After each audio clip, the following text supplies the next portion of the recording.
like, for instance, we tend to follow the status quo, follow what everybody else is doing, and your dad didn't do that. He stepped out. He escaped 4 times, and he said, "Nope, this is not the life that I want. I want to do better for myself and my family." And I hope that more people do the same for themselves, because I was like that. I didn't do things because people said that I shouldn't or I couldn't. It was a lot of people saying I can't do something in my whole life. And I decided one day, I was like, no, I'm gonna live my life the way that I want. And it may not be what everybody else wants, and that's okay. I can be myself. Hello, everyone. Welcome to the Infinite Ability Podcast. I am your host, Nick Yerhart, and we are here to encourage each other to find our own unique abilities. Let's go. This episode of the Infinite Abilities Podcast is brought to you by the one and only Infinite Toolbox, where just like all other toolboxes, we will get the job done, guaranteed. Whether you're an entrepreneur looking to save time, boost revenue, or automate your processes, Infinite Toolbox has got you covered. With powerful tools designed to drive leads, expand your reach, and gain your industry secrets, we help you work smarter, not harder. Are you ready to take your business to the next level? Visit us at infinitetoolbox.com. That's infinitetoolbox.com, and discover how infinite your potential really is. All right, so on today's episode, we have Robert Wolf, and this guy's doing a lot. He's also fighting a lot, so I know that his story and what he does is really going to help a lot of people. So, Robert, can you tell us a little bit about yourself? Hi, Nick. Yeah, thanks for having me on your program. I appreciate it. Of course. Reschedules later, but here we are. Thank God. Yep. Yeah, I'm Rob Wolf. I'm from Detroit, Michigan, originally.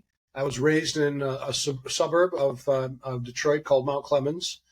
Great place to grow up as a kid. I went to college at Tufts University near Boston and University of Michigan Medical School. I became a radiologist, and fortunately, I was able to train, Michigan Medical School for me, which was great. Nice home state return. And then I've been practicing radiology for about 35 years. I trained at Brown for my diagnostic radiology, and then I did a neuroradiology fellowship at Yale in New Haven, Connecticut. So it wasn't until about 30 years old that actually started making a living, but we did okay and used to moonlight a lot, and we worked hard pretty much all our lives, high school on, just to try to get here. Meantime, my mom passed away. My dad passed away. Unfortunately, my mom passed away. They raised me right, I'd like to say. I'm a lucky guy. They stressed education. My dad became an OBGYN after all he'd went through. The book is about him. It's his biography, but it's a history book too, and it's also an adventure. But Dad ended up an OBGYN and delivered over 10,000 babies in the Detroit area, which is remarkable. Wow. That's redemption, I'd say, after everything he'd went through. Happy, jovial, jolly, no signs of PTSD. You'd never know what he went through the way he was. And so I ended up, so my job now is I'm an author. Besides being a radiologist, I still do part-time radiology. I'm fighting anti-Semitism, and I'm doing lots of book presentations and podcasts and sometimes TV and radio interviews in the fight against anti-Semitism while sharing my family's saga through some amazing stories and miracles. And I know that your dad's story is amazing. I know the first time we talked, we went over that. So, can you tell us more about your book? The name and then what it's about. Okay, if I show my book? Of course, go ahead. All right, so the book is called, there's a little glare, Not a Real Enemy, The True Story of a Hungarian Jewish Man's Fight for Freedom. Mhm. There's four. It's won four awards, which I don't even know what to do with that. That was in 2023, and I'm not the type to sit on my laurels and pat myself on the back. I do Yeah. appreciate the book awards. It's quite an honor, but it does mean Mhm. that some important people that are in the know, people that read professionally, edit professionally, appreciate the importance of the work and the quality of the work. So, but if Mhm. the words don't help me in the fight against anti-Semitism, if I can't convert some people's way of thinking with the book, then the rewards don't mean a thing. But Not a Real Yeah. Enemy, the true story of a Hungarian Jewish man's fight for freedom is exactly that. A biography about my dad, four-time escape artist. He escaped twice from forced labor camps, slave labor camps in Nazi Hungary, and then twice under communist Hungary. Once as a medical Wow. student, and finally in 1956 he escaped the country with my mom after the Hungarian Revolution. Mhm. So very few people, other than historians and people from the area, know a lot about Hungary's history. And so the book Mhm. is a history book too. It's history light. It ranges from the end of World War One, where my dad's father was on a Red Cross ship during World War One as a doctor. He was a captain on a Red Cross ship in the Black Sea, and ended up practicing dentistry in Hungary. And we carry all the way to the end of the Hungarian Revolution in '56. Like I said, Mhm. um, 3,000 people died in that war. My mom and dad were frontliners in that war. By the time that war came about, mom was a medical student and she ran the blood bank, and dad was Mhm. already an OBGYN, and he had to double down as a trauma surgeon. So he was working pretty Mhm. much 24/7 for about 2 weeks, 2.5 weeks during that war. So talk Wow. about burnout. They made it Yeah. through there. But by then, between all the persecution and the hatred and the anti-Semitism, they had had enough. Two wars, two regimes that were dictatorial, and they had had enough. Meanwhile, in between, besides the four escapes, well, it's an adventure because my dad had many other adventures besides his escapes. Many Mhm. miracles in the book. Too many miracles to just let sit on a computer or on a disk that I wanted to share with the world, and Yeah. a lot of lessons involved with the book as well. So it's my family's saga, including his parents, their trials and tribulations, and ultimately the biography that I turned biography from my dad's autobiography, actually, that they wrote in the '70s. Mhm. The adventure part is self-explanatory, and the book to me, or they tell me it's an amazing book. I mean, I thought so too when we first wrote it, but Mhm. it's been a 6-year project, 20 edits and counting, thousands of hours Mhm. on the book. For prospective writers, I'd say if you want to write a book, start right away. Don't procrastinate. Expect hard work, and expect some high points and low points because that's part of the business too. For me, it's not. Yeah. It's more of a labor of love. There's more Mhm. to life than food, shelter, clothing. Although there were Mhm. parts in the book when my dad was desperately on the run, where food, clothing, and shelter were everything. Mhm. So there's that too. So yeah, the book's well received. Four Escapes. I'm doing a lot of talks about it and trying to fight anti-Semitism, and you get the gist of anti-Semitism in the background throughout the book, pretty much from the very beginning. Yeah, and I like that your book's got more than one reason. There's more than one like thing that people take out of it. Number one, you bring awareness to what happened. Number two, you're sharing your dad's story, which is truly incredible. I lost my dad 5 years ago, so I love that you're sharing your father's story. And then another thing, it sounds like there's a lot of life lessons to be learned in that book. In that book. That's a great question. I'm sorry for your loss. You're a young man, too young to lose your dad. I thought my dad was Thank you. young too. He was 74, but he had two open heart surgeries in the United States. That Mm-hmm. if they never made it to this country, he had two surgeries at the Cleveland Clinic, which is pretty well esteemed. It's one of the best medical centers in the country, especially for cardiovascular. But he survived Yeah. two open heart surgeries on top of practicing OBGYN. But in Hungary, the illness that he had was not treatable. They didn't have they didn't have any way to treat. Maybe now they do. I don't know how Mm-hmm. far their science and technology have gone. But the life's lessons, we could sit here for 2 hours and talk about them. I mean, determination, the will to Mm-hmm. live, integrity, resilience, strategy, survival, just on and on. Just fear, humiliation, catastrophe, but also joy. And most of all, for us Americans and people who live in the free world, the parallels, the Hungarian Revolution, sort of a parallel with the Ukraine War. I call the Ukraine War the Hungarian Revolution on steroids because we're talking about 2 years now rather than 2 weeks, which is unfortunate for the Ukrainians and for the Russian people too, sadly, you know. We also compare to the Israeli attacks because people might say, well, what happened 50, 60, 80 years ago has nothing to do with what happened nowadays. It does. It has everything to do with that. It's still hate. It's still the fight against anti-Semitism and the hatred in general. These people do not just hate Jewish people and Israel. They hate Americans, and they hate the free thinking. They hate Christians, the LGBTQ population, and probably even African American. I don't know. People that are lauding Hitler back from World War II don't understand history, and they don't understand they were his enemies too. And after the Jews, they were next. And so there's all of that kind of compiled into 400 pages, but it's an easy read. A lot of people say they can't put the book down. Myself too. Once I started working on the book, it was really hard to put down, except when I read and redid stories about my dad's parents perishing at Auschwitz, which was not pretty. I had to walk away from working on the book at least a week after I read that and translated it and changed it to biography. My mom's grandfather, a rabbi, also perished at Auschwitz. There's not as much about my mom's family growing up, but my mom had it relatively, it was quite less severe for my mom in World War II. She hid in farms and in Christian homes with her mom and her grandmother, so not quite as harrowing an experience for my mom, but still hiding in fear like Anne Frank had to and so many other Jewish people.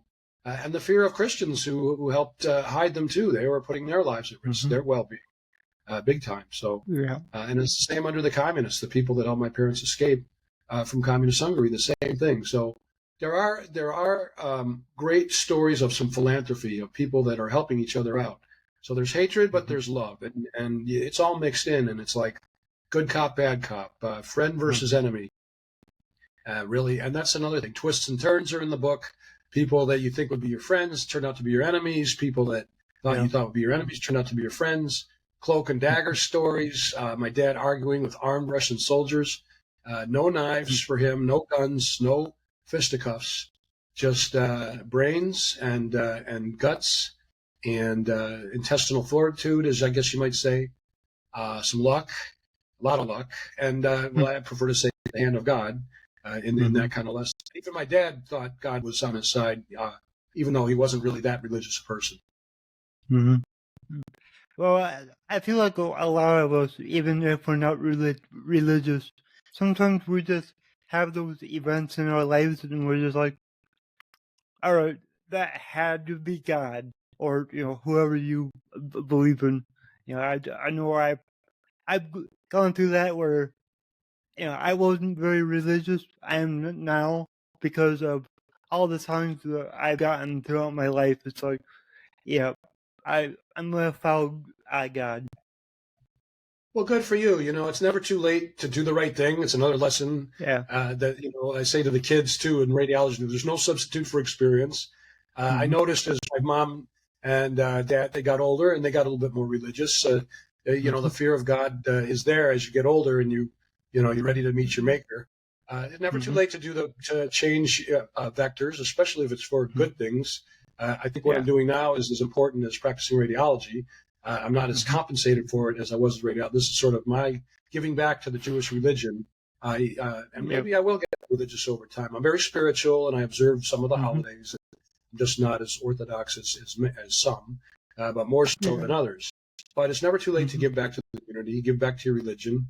And I think that's kind of what I'm doing now is trying to help out my people. I shouldn't say my people, our people, or people in general would be the right way to say it, by realizing how our hate and anti-Semitism and persecution can take somebody.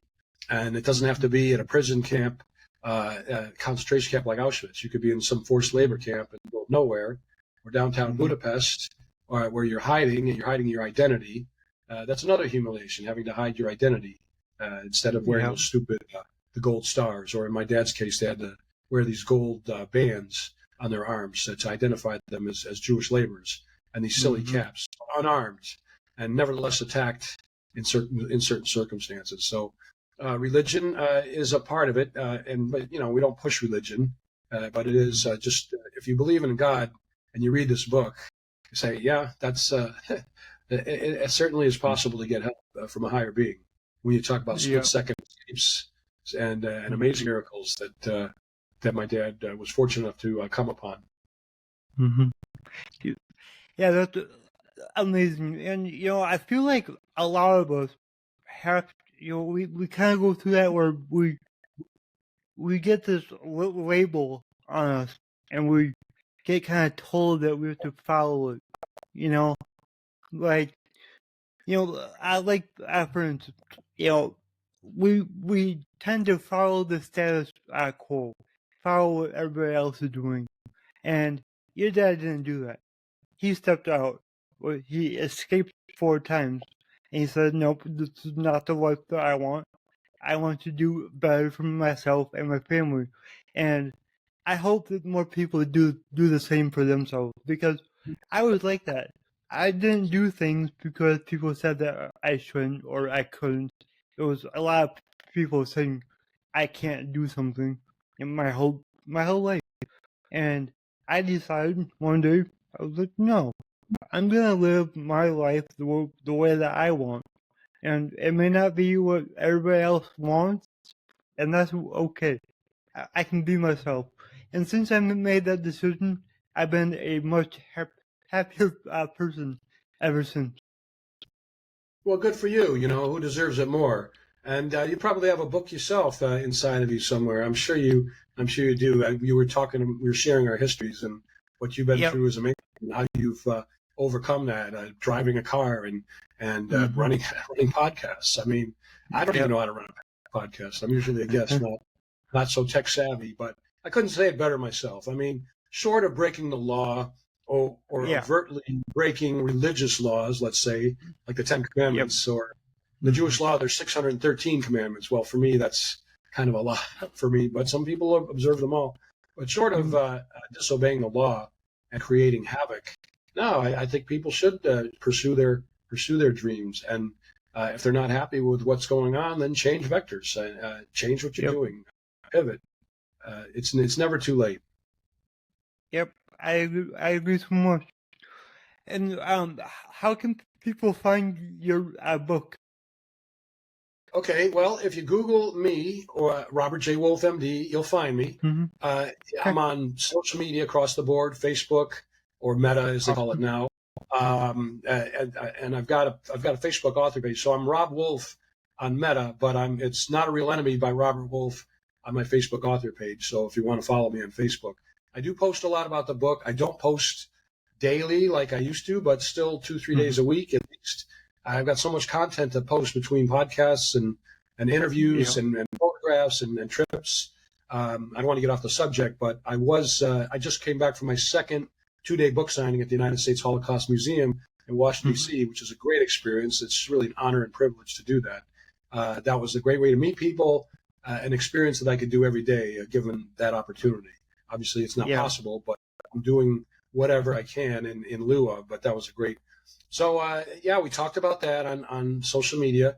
I'm also on Twitter or X as at Robert J. Wolf, MD. Same thing with Instagram, at Robert J. Wolf, MD. And I'm also on LinkedIn. I'm pretty active on LinkedIn, just Robert J. Wolf, and you can find me there. The book, you can just about anywhere. It's on Amazon. Proud to announce that we just have the audiobook is out now, so that's available if you're into books. The ebook is available, and we also have hardback and paperback, all available on Amazon. You can also buy the book at Barnes & Noble. It's on the shelves at least 10 or 15 Barnes & Noble stores throughout the country, which is great. But Barnes & Noble online, Walmart.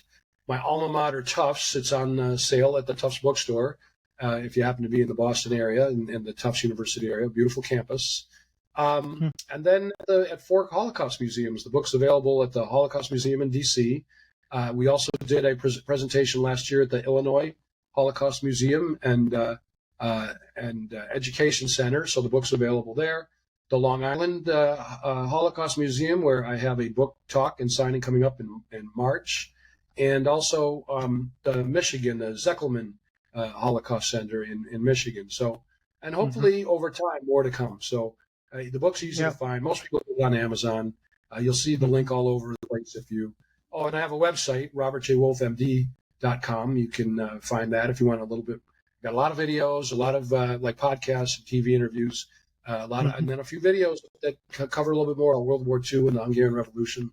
A lot of content, nice reviews about the website. And then I've got a YouTube channel too, Robert J. Wolf, or Not a Real Enemy by Robert J. Wolf. I think it is. Can't miss it. We got about I don't know, maybe 30 or 40 videos on our YouTube channel. So Google Robert J. Wolf MD or Google Not a Real Enemy, and you'll find me. And please hop on and feedback welcome on the book. If you're interested in helping me fight anti-Semitism, please invite me for a podcast, a book presentation. I do Zoom. I'll do live. I've just been invited to University of South Carolina to do a talk in May. That's a fantastic icebreaker, because I would like to ultimately have the book in the classroom or educate the kids, educate families on anti-Semitism. So that's what I'm trying to do. It's a long process. It's a marathon, not a sprint, but the book's easy to find. And if you like it, please reach out. Tell your friends, tell your enemies of your friends, tell your wife, tell your girlfriend, tell your wife's boyfriend. No, just kidding. But, so you got to have a little sense of humor in this, because it's a very serious subject, and, when we talk about persecution and death and murder and torture and financial destitution, homelessness, joblessness, and the fear of death on a daily basis. It's a serious subject, but I try to lighten it up a little bit by Dad had a happy ending, and I'm lucky to be here. He was lucky to be here. My mom as well. So that's the bottom line, and we're all lucky if we're here alive in the United States and thriving, got shelter and food and a job or whatever. That's it. It's awesome. You can't beat it. Time with family, time on vacation. Time to write a book, time to read a book, that kind of thing. So, not be told where to stand and what to do and how to do it while they're about to kill you. So, please find the book. Please reach out. Help us fight anti-Semitism, and you'll be doing the world and yourselves a big favor. I've got great support from my grandkids. I got their step-grandkids, step-kids and grandkids. Great support. A few have already been to the Holocaust Museum, showed me pictures of the book, holding the book, told the staff about me. And then a few months later, I'm there doing book signing. So that's kind of cool, too. That's really cool. Really cool. I got another question. So my slogan is, your abilities are infinite. What does that mean to you? It's I love that. I love your attitude. And it's true. I mean, you can, if you're bored, if you're tired of your work, or if go part-time, change vectors, do something different.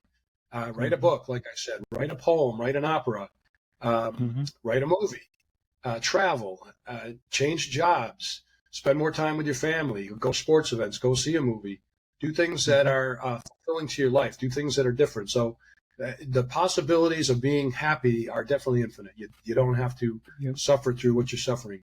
Don't go protesting at NYU or Columbia and to start hating people. It's a waste of your time. It's a waste of my time. Be productive in this world. Enjoy your family. Life is short, and life isn't infinite, but we do have opportunities to make our own lives better, and preferably the lives of other people too. So when you say infinite possibilities, that's great. You've done it yourself. You've proven it. I don't know what else I can do that's more important or more relevant than this book, but maybe it'll come to me. In God's maybe in God's hands, something will come to me. But for now, this is what I'm doing. But anything's possible. When I started this project 6 years ago in a cold, dark, lonely office, typing this up, I never thought that the book would go as far as it has. And that, to me, it's a miracle, but it's also hard work, the love of God, and people interested in what good quality work is.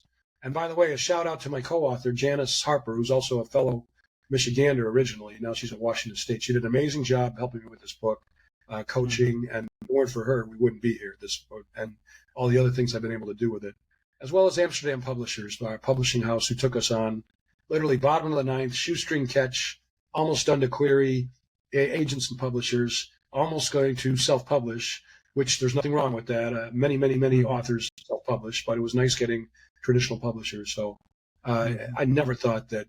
And 6 years ago, if you knew me, you'd say this guy would never write about the Holocaust, and because my parents were Holocaust educators, and I was more of a not a denier, but I got sort of saturated by it. The first half of my life. I got the zap later. So yeah, infinite possibilities. Anything. Treat yourself right. Treat your friends right. Stop and think about how you want to change vectors, and anything is possible. What is it? Jimi Hendrix, with the power of soul, anything is possible. He's not the only one who. Government Mule did a version of that song. I love that song, but anything is possible. Good. Yep. Well, thank you for sharing that. And then, what would you like to leave with the audience? What's that again about the audience? What message would you like to leave the audience? Well, like enjoy life, enjoy what we have in the free country. Let's not mess it up. Let's curtail these protests. If people want to move or they don't like the way the country's run, they can vote. They can run for office. They can run for office in Gaza if they want. Please don't unify all Jews into a corner and say don't be, and not just Jews, African Americans and the LGBTQ and Hispanics. Don't be a sheep. I know you talked about that the sheep going along with the sheep concept. Yeah. No, be yourself. Determination is good. Integrity is an important thing. Team play is an important thing. But basically, appreciate what we have while we have it. Don't. And if you don't like people fighting and protesting, please call your Congress and get help. As long as the police and the government are protecting me and you and others, I'm okay with it. But once it turns into something that happened to my mom and dad, where you had no friends that were armed, the police, the government, and then you were in trouble. So enjoy our freedoms.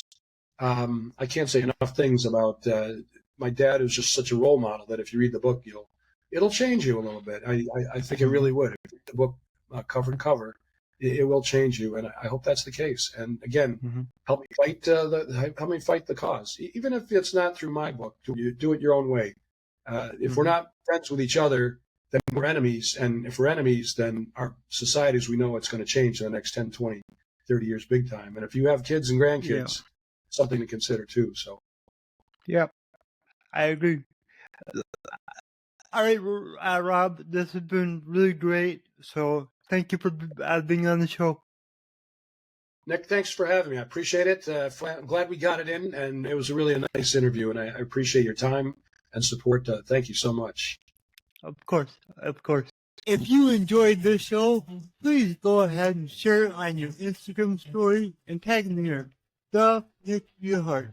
Also, go ahead and share it anywhere else that you see fit, because the only way that I can grow this is by you guys sharing it. I don't sell anything on here. I don't have any sponsors. So let's just get it out there by word of mouth, help more people. All right, everyone. Remember, your abilities are infinite.